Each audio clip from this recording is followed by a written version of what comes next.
안녕하십니까. 반갑습니다. 자서전 쓰기 강사 민경호입니다. 여기에서 읽어드리는 글은 자서전 쓰기 강좌에 참여하신 수강생분들이 쓰신 자서전의 원고입니다. 제가 복지관, 도서관, 대학교, 지자체, 평생학습센터 등에서 자서전 쓰기 강좌 프로그램을 진행했는데 그 프로그램에 참여하신 수강생분들께서 글을 써내셨습니다. 그리고 그 원고로 책도 제작했습니다. 지금 읽어드리는 글은 이 글을 쓰신 주인공께서 살아오신 이야기입니다. 이것을 읽어드리는 데는 이유가 있습니다. 본인의 자서전을 쓰려고 하시는 분은 많은데 어떻게 글을 써야 하는지 몰라서 그 방법을 궁금해 하십니다. 그래서 실제로 자서전 쓰기 강좌에 참여해서 글을 쓰신 분들의 글을 소개해드리면 많은 분들에게 참고가 될 것이라고 생각합니다. 다른 분들이 쓰신 자서전을 함께 읽어보시면서 여러분 자신의 자서전을 기획해 보시면 좋겠습니다. 아직까지 민선생 자서전 쓰기 TV 유튜브 채널 구독자가 아니신 분은 구독 버튼 눌러주시고요. 좋아요와 알림 설정도 부탁드립니다. 그러면 이제 자서전의 세계로 여러분을 안내합니다. 재미있게 시청하시기 바랍니다. 자취와 하숙의 중학교 생활. 이장희. 나는 1953년 2월에 율면 국민학교를 졸업하고 중학교 국가고시에 응시했다. 중학교에 진학하려면 전국 국가고시에서 높은 성적을 얻어야 했던 시절이다. 만점은 500점이었다. 나는 380점을 받았다. 청주중학교 입학을 위한 합격 점수는 340점대였다. 나는 국민학교 친구인 정규칠과 함께 청주중학교에 합격했다. 시험을 함께 치르고 탈락했던 친구 강무영은 모결생의 신분으로 학교에 입학했다. 결혼이 생겨도 별도로 돈을 내고 입학하게 된 것이다. 학생들의 집은 대부분 작은 촌에 있었기 때문에 통학하기에는 많은 어려움이 있었다. 그런 이유로 대부분 학생이 학교 부근에서 방을 얻어 자취나 하숙을 하곤 했다. 무영인의 식구도 그러했다.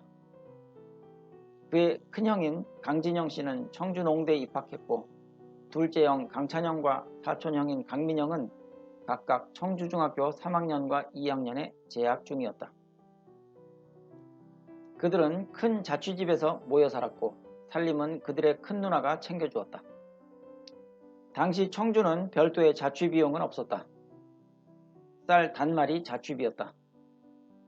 자취생들은 직접 쌀을 가져와서 먹으면 되고 아니면 시장에서 조나 보리를 사서 먹곤 했다. 즉 지금의 월세처럼 돈을 내는 것이 아니라 자신이 먹을 쌀만 메고 들어갔었다. 그때는 작은 방에서 싫은 내색 없이 서로 부대끼며 자취하며 살았다. 그것이 학생의 삶이며 우리네 낭만이기도 했다. 나도 자취를 시작했다. 휴전회담으로 뒤숭숭했던 때였다. 마침 청주농대에 입학한 사촌 이원희 형이 청주시에서 자취방을 구하고 있었다. 형은 입대를 미루고자 돈을 내고 대학에 들어간 것이다. 그때는 그랬다.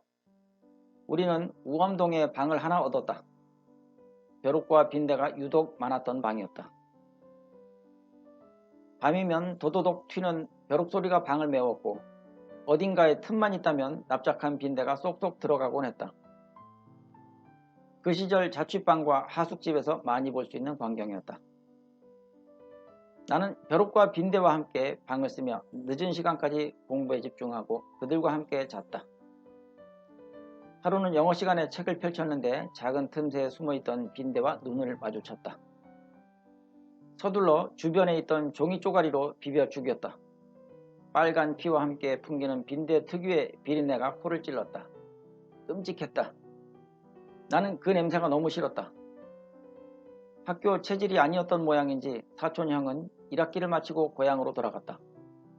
홀로 남게 된 나는 청주공고의 이형식 형과 청주상고 김호웅 형을 차례대로 만나 자취했고 3학년 때는 다른 3사람과 함께 하숙 생활을 했다.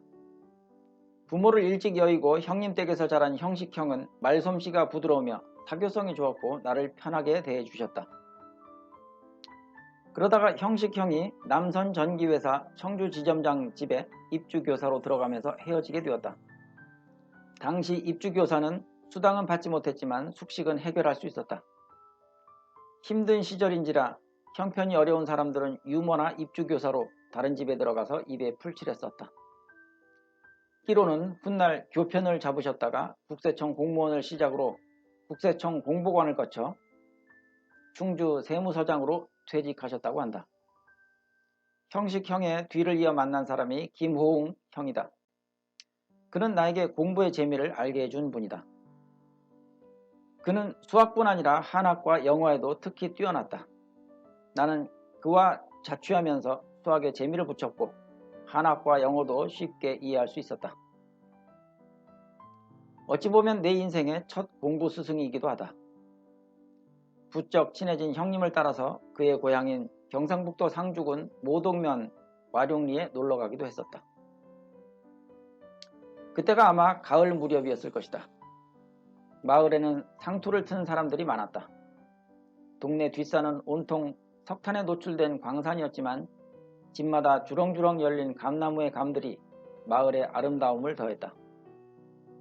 혹시 살아계신다면 꼭 한번 뵙고 싶은 분이다. 나는 졸업생 450명 중에서 17등으로 졸업했다. 그해 전교 수석은 정호삼 군이고 우등생은 모두 32명이었다. 평균 점수가 90점 이상이 우등생이었다. 비록 벼룩과 빈대가 많은 환경이었지만 그 환경을 탓하지 않고 여러 인연과 함께 얻어낸 좋은 성적이었기에 나는 행복했다.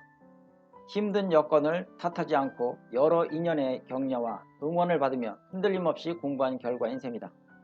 그 시절 나에게는 누나가 기워준 양말들이 어느 무엇보다도 큰 힘이 되었다. 누나는 내가 중학교 1학년 때 시집을 갔다. 시댁은 무궁리에 있었다. 내가 고향집에서 학교에 가려면 10km를 걸어 금왕읍 무궁리에서 버스를 타고 음성읍에 도착한 뒤 다시 음성역에서 청주를 향해 기차를 탔었다. 누나의 시댁이 중간 경유지인 셈이다. 나는 집과 학교를 오가면서 누나를 자주 만날 수 있었다. 매형은 단양 우시로 음성군 보건소에서 일하셨고 누나의 시아버님은 무국광산에 다니셨다. 시어머님은 경주 이시로 내가 가끔 방문하면 늘 아낌없이 맞이해 주셨다. 누나의 시댁 식구들은 모두 나에게 친절하게 대해 주셨다. 내가 가끔 갈 때면 누나는 꼭 양말을 챙겨줬다. 매형과 시아버님이 신었던 양말에 구멍이 나면 구두창을 받듯이 창을 받아서 덧심 만드는 방식으로 깔끔하게 기워주신 것이다. 누나는 매번 양말 5에서 10켤레씩 나에게 건네주었다. 그래서 집과 학교를 오고 가거나 학교 생활을 하는 데 있어서 양말 걱정은 전혀 하지 않았다. 발이 시리면 정신 집중도 안 되고 일상이나 공부할 때 여간 불편한 것이 아니었기 때문이다. 아마도 그 덕에 공부나 학업에 큰 문제가 없었던 것일지도 모른다. 지금도 누님이 기워주신 양말이 참 생각이 많이 난다. 네, 이번 영상 재미있었나요? 글 내용에 공감하셨다면 구독과 좋아요, 알림 설정 부탁드리겠습니다. 저는 다음 영상에서 또 찾아뵙겠습니다.